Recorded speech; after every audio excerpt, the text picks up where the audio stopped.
Hi, welcome back to the Jack and Glenn channel. I'm Jackie. And I'm her husband, Glenn. He's my husband, Glenn.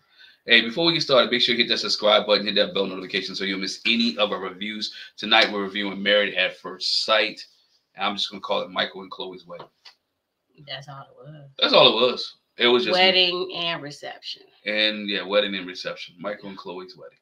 Yep. Okay. So first thing we know is that Becca and Austin won't be there. Mm-hmm. They're going to Philly to see Austin's grandma. Yeah. So, but we know the other couples have been invited to the wedding, so they're going to be there. And we say other couples, that means Lauren and Orion as well. Tired of them. But anyway. Sick of it. Tired of them. So when Michael's like, okay, since he's got kind of like a one-up on Chloe, he's like, he's excited to go into this wedding, but he already knows, okay, so if I walk in and I see like concern and confusion on her friends and family's faces, I'm gonna be concerned. Yeah, he would be. I mean, I can reckon how nervous he is, right? He's nervous because this is his second go around. Mm-hmm. And if something goes wrong or something happens, he's, I guess SOL. Because they're not going to be a third time. And he better hope that his mind is like, I can imagine he's just thinking like, man, I hope this woman don't leave me at the altar too. What if the experts got it wrong again? That would suck. That would suck, right? That would suck. But anyway, I ain't trying to jump ahead, but it really didn't end up like that. Not this time. But they all arrive at the venue, and Chloe's there with her bridesmaids / friends, Brandy, Jody, and Amanda. And Michael's got the same groomsmen, pretty much, except for one. Danny's there. And so Danny wasn't at the first one. He's coming in with fresh eyes. And so, Michael's trying to like get his perspective. Chloe talk to her friends, or this is the first time you see me at this level. She said before that I'm a perfectionist. I'm letting go of my control, letting the experts, run this thing. So like, I'm in a space I've never been in before. And at one point later, as she's going into the wedding, like it hits her like, okay, I'm hyperventilating. I don't know about this. She got nervous. Like most people do on this show, like their wedding, most women, you see them get real nervous, right? I'm not saying the men don't get nervous, but it's about the women, as they walk down the aisle, or they with their friends, or they with their parents, or their girlfriends, the nervousness and the realness sink in. Like, I'm about to marry a stranger. I'm about to walk down the aisle and meet somebody that I haven't seen before. And you got the guys already up there, not saying that they're not nervous, but they already, they're already comfortable in their spot, in their space. Mm-hmm. I can imagine a lot of women being nervous here. And let me fix this too. She calls herself a recovering perfectionist. Yeah, still a perfectionist. She's recovering. Okay. So she's like, I hope he likes old dogs. I just want him to be authentically himself. And he feels like he's had time to mentally prepare himself.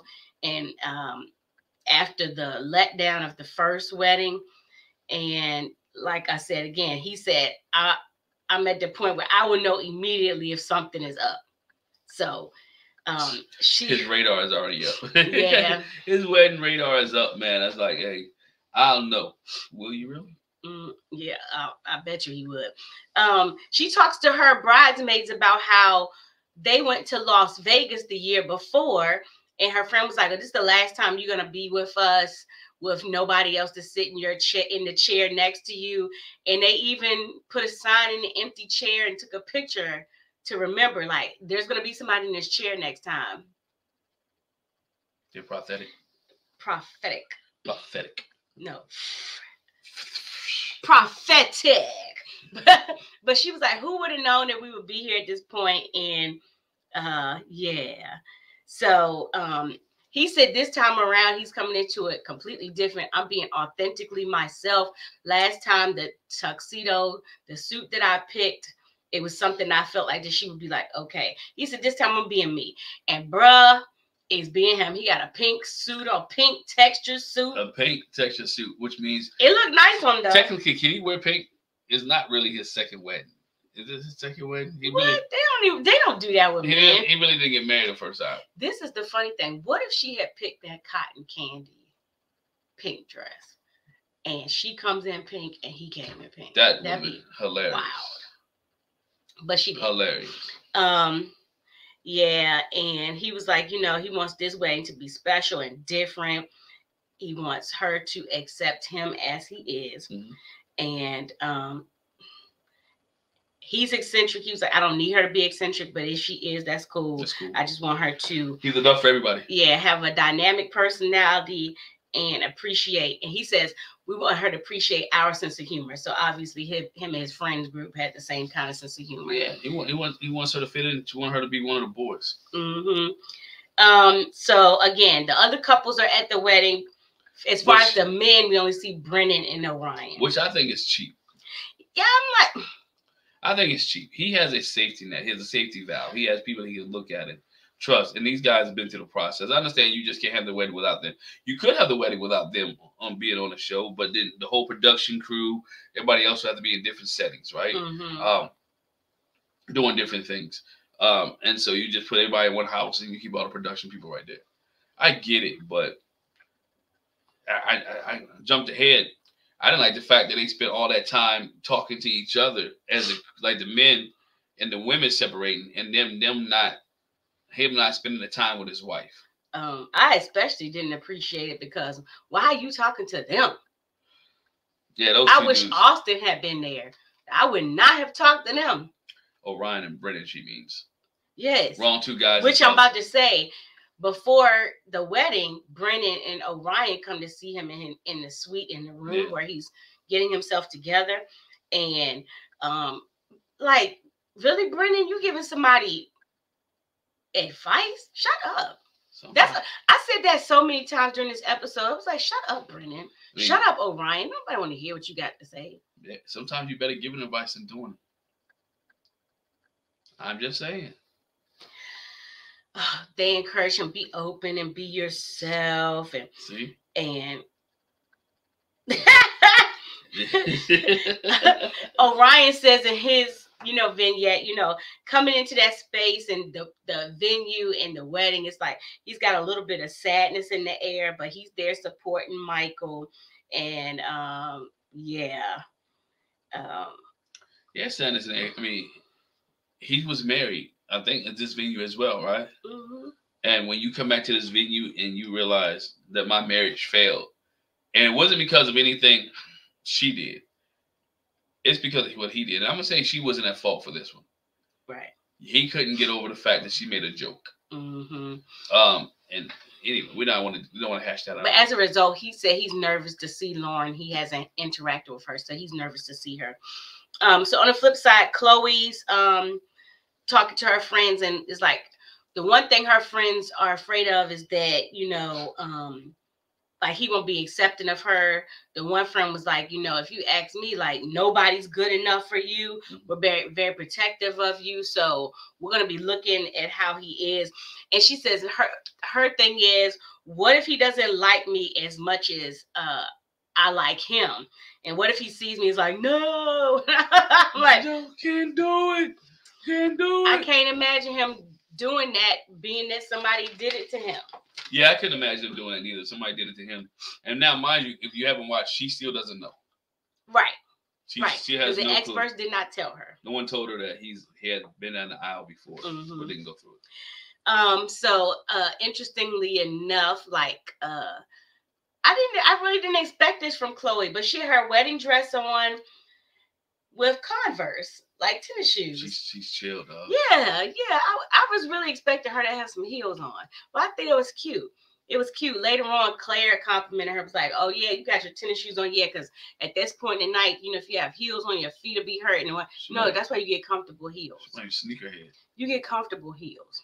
But anyway, and like I said, she gets nervous all of a sudden, hyperventilated. I can hardly catch my breath. Oh my gosh, I'm kind of freaking out, and it gets worse from there. But in the midst of that, She gets a gift from the groom, which is a simple gold necklace with a single diamond. She's like, oh my gosh, absolutely, you're gonna wear this. And her friends are like, yes, that looks like you. He kept it simple. I mean, I like the fact that he kept it simple, that it wasn't something extravagant. We don't want to be like who that was a couple of seasons ago, like, yo, I gave you this ring, can I get my stuff back? But you don't want, you gave something simple that you can build into and not too much, right? Yeah. And I'm so glad she didn't give him a crown. She gave him cufflinks, and he was like, she gave me cufflinks. I don't care. I'm putting them on. He was excited to get the cufflinks. Yeah, not a crown and a sword. I was so happy. Yeah, he said he's a little scared going to his second wedding, but he's going to get through it. When he walks down the aisle and he introduces himself to her guests. Hey, how you doing? I'm Michael, and deja vu all over again. Yeah, so she's backstage. She's backstage.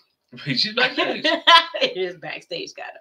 She's back there again, getting more nervous, kind of hyperventilating or whatever. And she was like, "It's always a possibility he's not my person." But she's put all her trust in the process. And then her dad can't be there because he's having health challenges. Yeah. But her mom, Carla, is there, and her friend Caesar's there to walk her out. And she's just got such joy with her mom being there. And her mom shares, or her mom puts her veil on her. She was like it's really real now. Got my veil on. But she's down to earth, though. I mean, Mom was down to earth, and everybody was giving comfort, giving her words. Her friends were very supportive for what she needed to do at that time, and they was able to relax her. Yeah, I like what her mom said to her. She was like, you know where me and your dad are. We've been married for 40 years, but honestly, we've had any marriage. You're gonna have your ups and downs, and yes, you're marrying a stranger. He's a stranger. She said, but at one point, we all were strangers to each other, and he didn't get the chance to court you before you get married at first sight now, but he has a chance to court you. Like her mom was real. Mom should be one of the real sensible. Mom to should her. be one of the experts. I mean, that's what the experts should tell them before they even go down the aisle. Like I shouldn't go to your house and just go to your drawers and go through all that and say, hey, you're next. Give them some advice to what to expect leading into the experiment, because you've seen this experiment 18 times now, right? I mean, seasons wise, but multiple weddings. Give them experience. Give them advice. So when she comes in, she breathes a sigh of relief, like, oh, okay, I see him. And he's looking like, he's like, you look beautiful. And she was like, like you look nice too. Introduces himself, and it's lovely to meet you. And so then we hear what their friends and family have to say. Chloe's from Albuquerque. She's witty, compassionate, caring. She loves shelter dogs. She's the sweetest, kindest, and charismatic person. She's got it all, brains and boobs. Good combination. Yeah. And so what his friends say is, what you're getting is a wise, thought-provoking man. He's caring, motivated, and level-headed. Grew up in LA where he developed his fashion sense. And so it may be a struggle finding room for your clothes in his closet, but we work it out. He's a massive animal lover. She was like, oh, good. I'm trying to think, is this the same thing, the same vow he said in the first one? I wonder. I mean, that he had written, sorry. I wonder. He didn't get a chance to say, but wonder if it was the same one he had written. I wonder. I don't know. But he's adopted 3 pets so far, each one with a smushed face. They have their own vows, and it's like, oh, give me your hand. Okay, let's go into it. And, she was like, you feel like home. I'm your person. Can't wait to do life with you. We want to focus on hope and optimism and desire. I promise it's me and you, and me, you, me, and us. That's her vows and his vows. Then they place the rings. Funny thing is, she could barely get the ring. He was like, I got big knuckles, but we're going to get past it. Get past this. He finally gets the ring past her knuckle, and time for the, you may kiss your spouse. Salute your bride. But I know y'all peep this. What they say now is we now pronounce you a married couple. A married couple. Not husband and wife, but a married couple. So it says you may now kiss, like kiss your spouse, kiss Chloe. Maybe. And he's like, may I? She was like, of course. Yes. She was ready for the get down. She was ready for the kiss. They was really feeling each other. They walked out arm in arm. She's very attracted to him, is what she says. He seems like a good man with a good heart. He said he couldn't have hoped for a better experience the second time around. He likes her tone. And he said this a couple of times, talked about her tone and her demeanor and how, she's beautiful. Don't want somebody soft-spoken. Yeah, she comes off a very sweet girl. I don't want to say soft-spoken. You want someone who be a lady, as Sinead did say, I'm a lady. Mm-hmm. He wants somebody to be a lady, right? And that's what he wants. And that's what he got. She seemed like she's a down-to-earth lady, but also can be, I want to say tomboy, but in between. Mm-hmm. So she's like, I've been waiting to meet him and get to know him. He shares that his three biggest tenets is, I want somebody with a big heart, intelligence, silliness, and sweetness. And he was like, I feel like they gave me all of that. Yeah. I'm getting that from you. And they talk about the dogs that she has. She has older dogs. The pets that he have are younger. And then he shares with her that, I'm still there's some people spread out in the audience that I just want you to know they are some of the couples that got married. And this is my second time. The first time she was just like, I can't do it. She left me at the altar. I can't do it. Take me off. Cut the camera. Take me off. And she bolted out the door. And he was like, he's not broken-hearted. He's not a broken man, not broken-hearted. And he wants her to know, I don't have any residual from the first experience. This experience is uniquely us. I'm not bringing any of that in there. So, now we're here and it's going to be epic. I think I'm glad he said that, because the way he said it to her was like, okay, look, the last wedding is behind me because we completed this one. I don't have to talk about that other one anymore because I'm married now. I'm complete.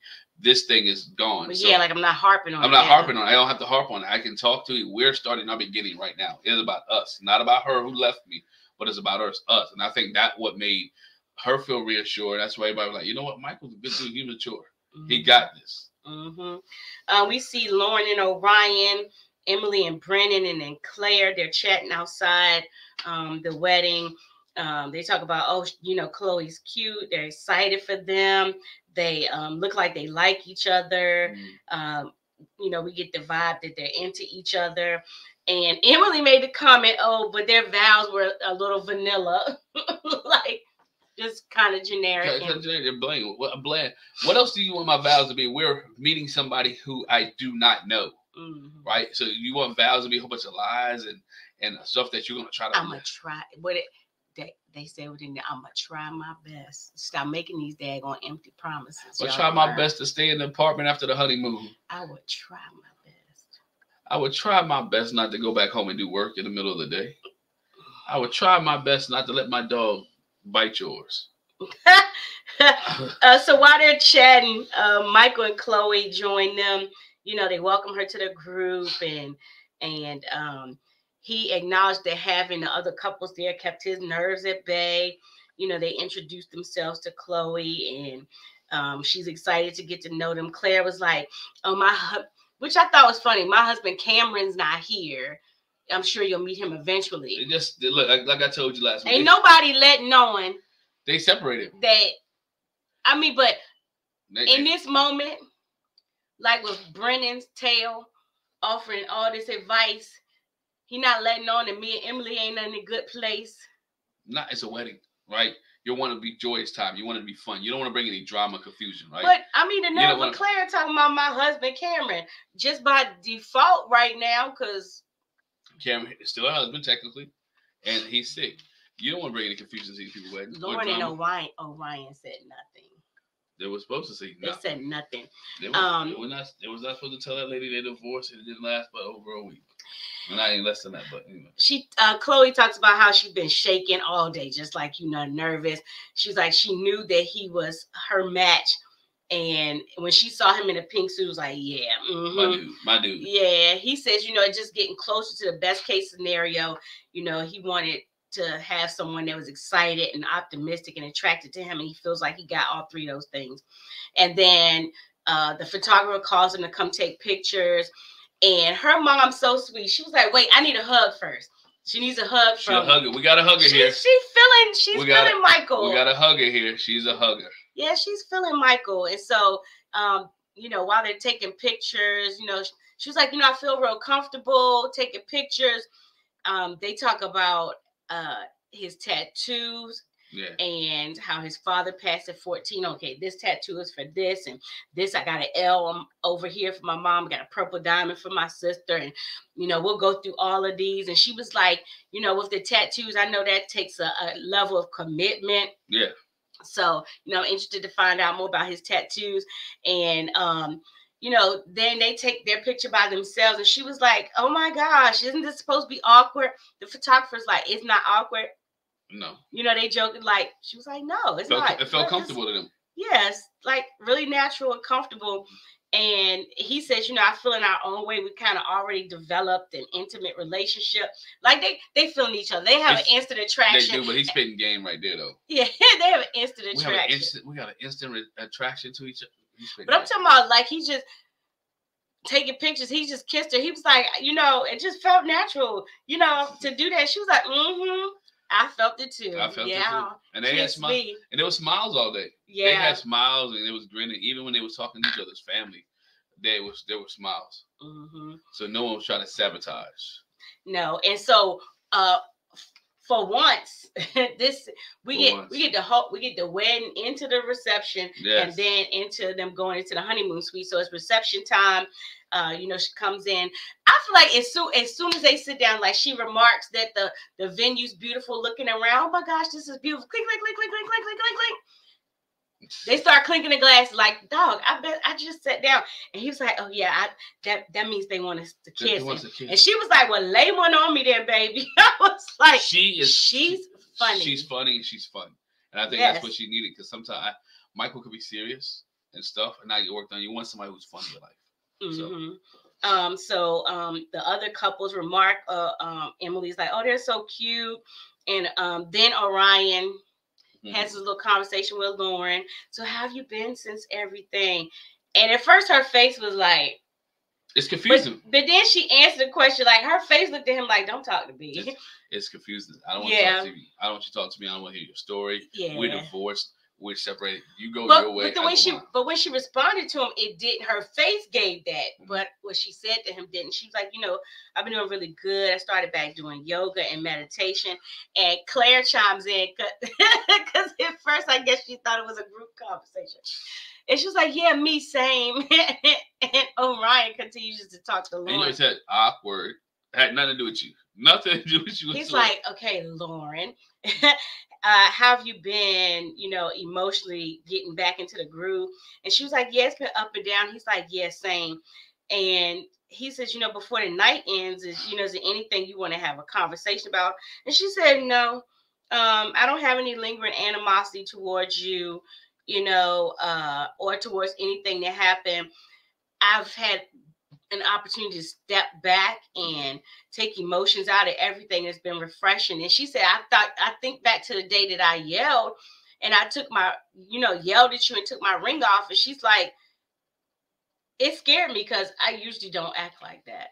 And basically what she was saying is, you got me to a place where I was like, I'm going to choke. And I'm glad she said that's you got me outside of my character. Right. You got me outside of the place. What you were doing and how you was gaslighting me, the way you were saying, the way you were pushing buttons, the way you was trying to make me feel over a simple comment where I didn't mean it, that I was ignorant to. You got me twisted, bro. But she didn't say that. I feel like she said that underneath. But what she really said was she took it like, you know, I acted out of character. She didn't really, she said what you said, but not like that. She should have said it like that. She should have. And should have gave him the business. Yeah. She said she realized, like, okay, why was I triggered so bad? And she said, I realized I was carrying hurt from my past 2 relationships. No, you was triggered so bad because your husband was acting like an idiot. No, but she said in those relationships, you know, I was made to feel like I wasn't enough, that I wasn't doing enough. And here go philosophical Orion. So, you know, you overhearing when he said, my wife doesn't have my back, you know, that was something that, and she was like, yeah, it wasn't just that. In that moment, like, I was pissed that you said that, But the relationship wounds that I had was like, here we go again. Here we go again. Here it is, go again. Yeah. I mean, again, when you see the patterns in relationships, especially in this case, they're married, but when you see the patterns in the relationship and you're dating somebody, the patterns that you don't like, the patterns that you got messed up, it's telling you something. Walk away. Signs are there for a reason, right? Mm-hmm. Red flags are there for a reason. I know they signed up for the show, but I'm walking, and I think they walked at the right time. So, So Orion says the biggest thing he's been talking over with his therapist is his stubbornness. I know Brennan I know Brennan was a therapist. That's what he's talking to. No, I think he's actually been talking to a therapist. A real therapist, okay. Not the bathroom therapy. Please, not him. And the pool table therapy situation. Yeah, how his stubbornness comes through, and the therapist asks him, like, when was the first time that you felt that way? And he was like, he was just like seeing what the women in his family went through, got yelled at, and cheated on over and over again. And he was like, I just I wasn't going to tolerate any verbal abuse or yelling. And he was like, I'm not saying that you are toxic and verbally abusive, but I just you did. Yeah, you are. Yeah, he's like, I just didn't ever want to have an elevated voice in a conversation. I was like, no, it's kind of tissue, giving tissue paper. It's foolish because you're married, right? And you don't know each other. Mm-hmm. You're having a disagreement. Both of you want to be heard. Mm-hmm. Somebody's going to raise their voice, right? It may not be intentional, it may not be malicious, but if you're both having a discussion and you're both are going to try to get your point across, and somebody's going to get it across, somebody's going to be hurt, and he got hurt. Yeah. So he found that was a way of protecting himself, and Lauren realized that both of their defensiveness, is not to hold him or her at fault. And at least we may not have remained married, but at least we could come out as a successful person and find out things that we need to get out of ourselves, to really have a good relationship. And he says, I'm sorry. At the end he was like, can I have a hug? And I thought it was so funny when he asked for a hug. Claire was like, she snapped like, something's going on with Claire. Not asking for no hug. Not asking for no hug. And she actually says, of course, she gives him a hug, and he was like, I'm glad you're doing okay. And I felt that conversation went better than I probably would have had with him. Yeah, it went well. Again, you're on TV, and she knows she's on TV, and so she's holding some things to the chest that she really wanted. She probably already cussed him as much as she can cuss him. So ain't no reason for me to cuss you anymore. So let me just go ahead and let you enjoy the wedding. And this is the point where you said Chloe goes to talk to the other wives, and Michael goes to talk to the other grooms. It's just the two men, Brennan and Orion. Don't take advice from them. Those are the worst ones. I would just they suck so bad. And Brennan was spitting. Brennan was like he was spitting straight game. Like he knew, like he was Dr. Brennan on the couch. Telling him, hey, this is what you do. This is how. Like he knew the right things to say, but it was, I don't know. The only time would tell was if he was willing to do the things he said. I can't stand it. But she said she was. Chloe shared with the ladies that she was concerned after hearing, what happened the first time. And her thing was outed as like, why didn't you pick me the first time to be matched with him? We wouldn't have had this problem. What was it about me that you didn't think I was a good match the first time, but then here you come back and I'm a match? And, Emily was like, just see that. But all the ladies were like, you're a match now. It was meant to happen the way it happened for y'all to get together. Lauren was like, just see it like that. But I can see the thought, though. It's like, one, again, like everybody said, why you didn't pick me in the first place? Because I thought I was good enough, and now I feel like I'm your backup. That's a personal thing. It's not personal, but it's real. Like, I'm the pinch hitter. I'm not good enough to be the hitter, but I'm the pinch hitter. But I'm going to step in and do my job, because if I do my job right, everybody will be celebrating me. And I think that's the way she's feeling. She is the pinch hitter, so she's going to step in and do her job so it doesn't look bad or reflect on her or the situation. Michael asked Brennan and Orion, what's the most challenging part that you found in this? You know, is it uncovering one huge obstacle and figuring out how to navigate that, or is it several small obstacles? You know, how do you manage? And Brennan, it's like not the way they got it set up. It's not just one big factor you have to overcome. You know, it's like small things. It's like speed bumps. You got to look at it like that. Why are you talking so slow like you Brennan, man? He gets on my nerves. I don't like him. I think he gets on everybody nerves. I think Brennan is the villain for the season, right? He's the villain for the season where nobody likes him. No one wants to listen to him. There's a couple of villains this season. It is, but I think Brennan is the worst in most people's eyes. Yeah, he's the worst. Chloe just shares, you know, it's a comfort level that they're already at. You know, it's a place that she's leaning into. And Claire's like, yeah, he seems like a real well-rounded guy. Emily was like, just remember to have fun. Have fun. Michael asks Brennan and Orion, what's your first impressions of her? And Orion was like, to me, the thing that really stuck out was the way y'all were holding hands at the altar. And I think, you know, she's here. Like oh, yeah. I think she's here for the right reasons. You're going to have a good time. Oh, yeah. He was like, oh, can I hold your hands? He did. Demonstrated with Brennan. Ew. So then we go. They boys. They bros. So, like, Orion can do no wrong in their eyes. Or they would have checked their dude. So then they go cut the cake. And in the process of cutting the cake, Michael knocked the fondant off and fell on Chloe's hand, and he licks the icing off of her hand, and she wipes it on his face. I'm like, oh, they playing a whole lot. They're playing a lot, and they're having fun. I mean, he licked it and gave somebody, so they're gonna have a great night. And Claire shared that, you know, seeing them makes her kind of reflect. You know, being in the venue, and you know, it's strange to be there without Cameron. And so while she's thinking about him, she gives him a call. He don't answer. He does not answer. And she leaves a message, you know, like, I miss you. Being at the wedding is not the same without you. You know, hope you're doing okay. Call me back. And she was like, you know, it's not really working out on the marriage side, but you know, I feel like we had this beautiful friendship. And it seemed forced. That call seemed forced.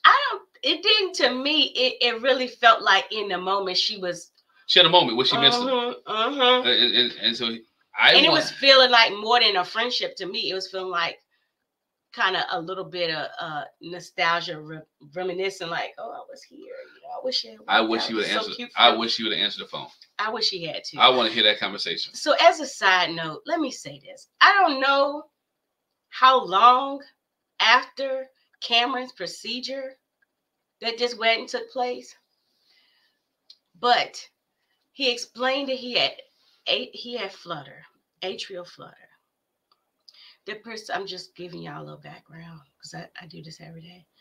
The procedure he had is a same day procedure. In and out. It's an outpatient procedure. Like, I'm talking about a couple of hours. It really is no reason for him not to answer the phone. And this is days after, so there's really no if reason. he's still having, and then here's the thing, if he's still having flutter after the procedure, then that's a problem. Yeah. You really don't need to rest that procedure off that much.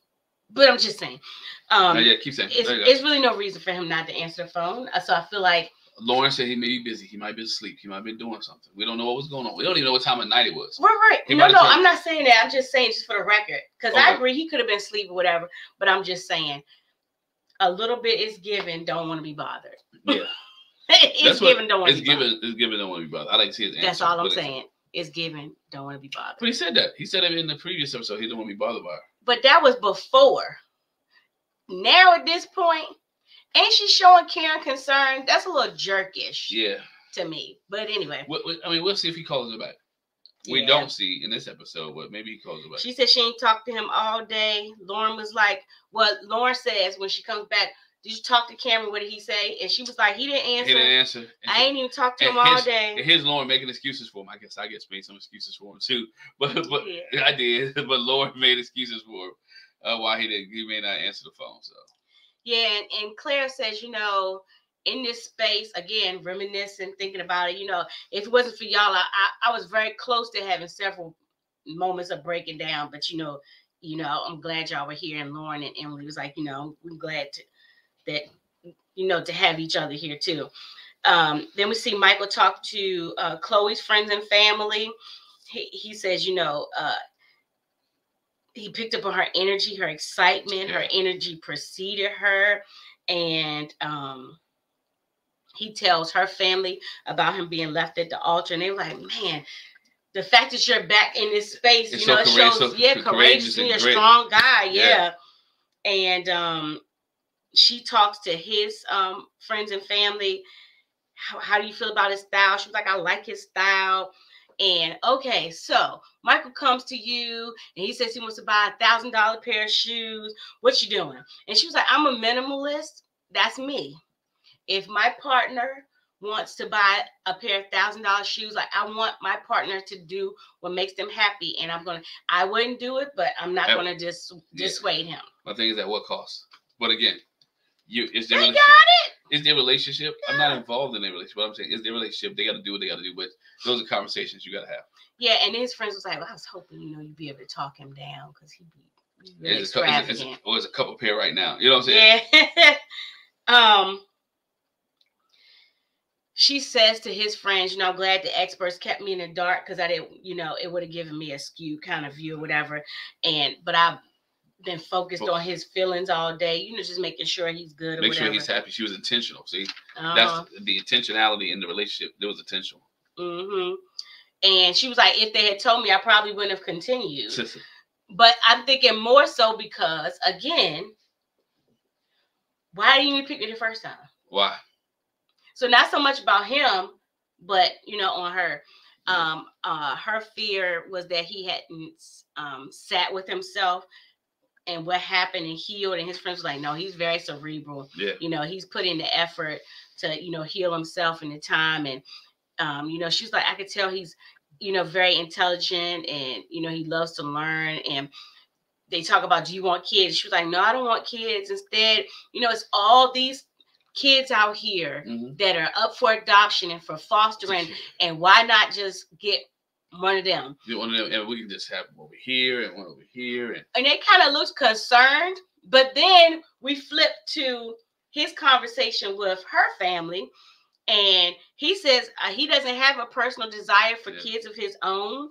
If his spouse wants him, he's fine with it. If she doesn't want it, he's also fine with it. Right. And they were like, so you're interested, so adoption, fostering, that's good with you. He was like, adoption, fostering, if we end up having our own, he said, whatever kind of way, he's like, he's it's agnostic. However we have kids is agnostic. Yeah. And he's ready for the friends were like, whew, good. She got somebody that's on the same page with her when it comes to that. So. And that's right, because I was scared for a minute. Me too. I think I looked over you like, yo, this ain't gonna work, because if you got one person who wants kids, one person who doesn't want kids, that is almost one of the bigger rifts in money.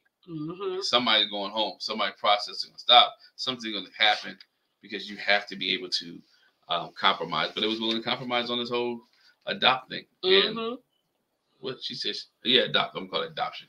Yeah. We see Emily and Brennan talk about the fact that it was weird. She's like, it's weird being back at the wedding venue. And he was like, I just look at it like, I go to a lot of places, the same places where people get married. So I'm just here to support some friends that I didn't even think about. And she was like, I'm thinking. He was throwing shade the whole time. Yeah, shade the whole time in the winter. Like, oh, the honeymoon. Their honeymoon was great. Knowing that they came back off their honeymoon at each other's. Wait, we got to get to that though. For real. I'm sorry. We get to it. Yeah. So she's like, I came into the venue, thinking about how nervous I was that day and didn't know what to expect. And now they get to go on their honeymoon and, what will we say to them? And he was like, I think we can really help them out when it comes to the honeymoon. And she was like, yeah. And what kind of advice would you give them? Oh, enjoy your honeymoon. It goes all downhill from there. The honeymoon stage don't last forever. And that's what Emily said. And then he says, he goes and says, well, basically, not the honeymoon might not necessarily end for them. Yeah, they may not end for them, meaning they have a good relationship. We don't. They say, man, I mean, for them, they get the chance to work on it. They might have feelings past the honeymoon stage. And Emily's looking like, yo, she's put up with a lot. Yeah. Then, they get into the thick of the reception and she asks him, want to come on and dance. And he's like, no. I'll just watch you. Now he doesn't want to dance because at this point, she's sloppy drunk. But drunk. I think even if she wasn't drunk, he still wouldn't have been dancing with her because he is not feeling her. Right, but he's tired of the fact that she's embarrassing him, and I think this is the reason why he doesn't want to be with her no more, because of her drinking and her being out and wanting to party all the time. And he doesn't want to say it. Yeah, she getting her groove on the dance floor to the point where she knocks somebody's glass out their hand and gets broken. Had to walk all the way across the party. She just having a good old time, and Brendan's looking on, and he was like, "Yeah, I think I'm just about done for the night." He's tired. He puts her in his car and takes her home because she was the light of the party. Yeah. So last but not least, we see Michael and Chloe heading out the reception area. Michael says in his vignette, he can 100% see a future with Chloe. Oh, yeah. Again, he says, I like her demeanor, I like her vibes. I mean, carry her across the threshold. Yeah, Chloe's like, I'm so happy right now. I feel like every box has been checked. They can't wait to build a life together. He carries her over the threshold. He says, I'm just going to drop you right here on this bed of this heart of rose petals. Rose petals made their way back into the show. Mm-hmm. Rose petals. Yeah, you know what? And she did something that we saw Cameron do. He's in the bed with like his t-shirt on and some shorts and socks. Yeah. And she like full out gets in the bed with robes, with her robe on but the funny thing is he helped her out of her dress. Yeah. And she was like, I gotta go in here and what if I can't? What if watch out for these eyelashes? What if and so jokingly in the bathroom she takes the eyelashes off and puts it on her forehead, and he gets the joke. And she's like, only Michael could get this. And so yeah, I'm like, why is she in the bed in her robe? You're not gonna take that off. But she a cuddler. Yes. And they both cuddled all night long, and she allowed him to be the big spoon. Yes. I think most men are the big spoon when they cuddle. Just saying. Nothing wrong with being a big spoon. It's not. But that was it for as you said, what did you call it? The episode Michael and Chloe. The Michael and Chloe wedding. We didn't get nothing from Austin and what's the girl's name? Becca. Austin and Becca, they was gone. We saw Lauren and Orion, and we didn't get to see Cameron. But again, all in all, it was all about Michael and Chloe. I'm glad they gave them the episode. Yes, the whole time. Gave them the whole time an episode to spell out their wedding. I'm interested to see what happens on the honeymoon with them, and I'm interested to see how they get integrated with the rest of the couples. Yeah. So we shall see. We shall see. Hey, hit the subscribe button, hit the bell notification. If you watched all 43 minutes of this video and you listen to us give you a review of Married at First Sight, why not hit the subscribe button, right? Why not hit the bell notification? Go ahead and hit that now. Go ahead and do it so you don't miss any of our reviews or any of our videos. Once again, just want to appreciate you guys. Thank you very much for rocking with us. And we'll talk to you guys a little bit later. Bye.